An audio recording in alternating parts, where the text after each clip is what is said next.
It is clear that in Australia there's a struggle being waged between two conflicting principles, the commercial principle and the principle of solidarity, the principle of private interest against the principle of common interest.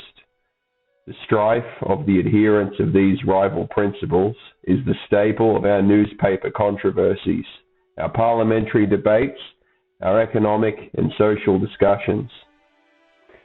The one fixes its attention in all that has been won in the past by competition, by the pursuit of private gain and profit. The other prefers the general good to private gain and looks to the diffusion among the masses of such benefits as nature and civilization afford it. It proclaims that the best cannot be got out of life by man or by any class when the masses around are in want or misery. Reduced to its simplest terms, the bourgeois principle is each for himself and the devil take the hindmost. The aim of the other class is to prevent such private appropriation, to make the benefits accrue to the gain of all.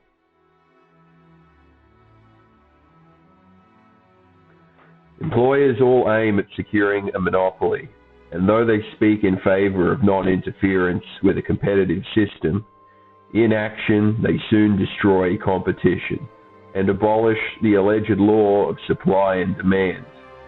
When workers, by forming trade unions, attempt to secure at least a living wage, the employers are against them.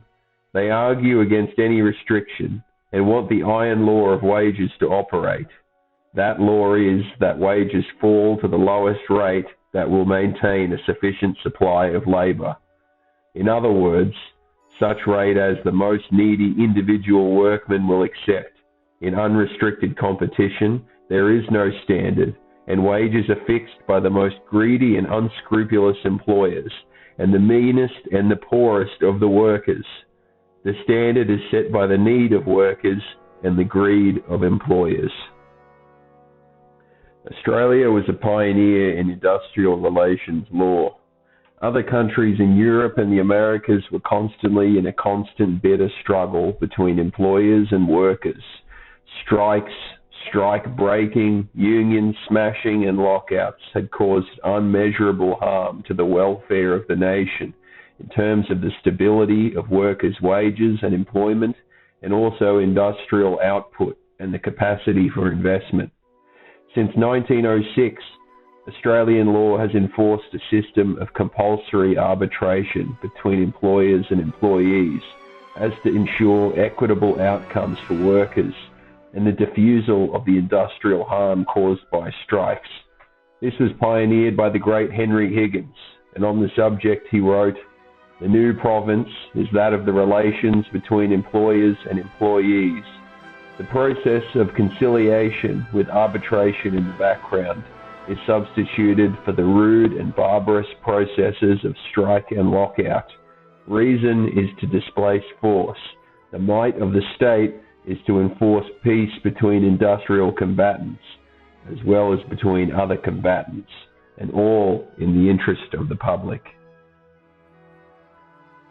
The good of all as a concept is fundamental to Australia's heritage. In this harsh continent, isolated by thousands of kilometres of ocean, Australians have learned how to survive on their own as a nation, depending on their neighbour for aid in times of hardship, in place where flood, fire and drought provide the annual season of hardship, in parallel with the endless entanglement of fatally dangerous native wildlife. This land has produced a rigorously strong race of men, who above all else have by necessity learned the concept of ethnic solidarity. The great William Spence said, "Unionism came to the Australian bushman as a religion. It came bringing salvation from years of tyranny. It had in it that feeling of mateship which he understood already, and which always characterized the action of one white man to another.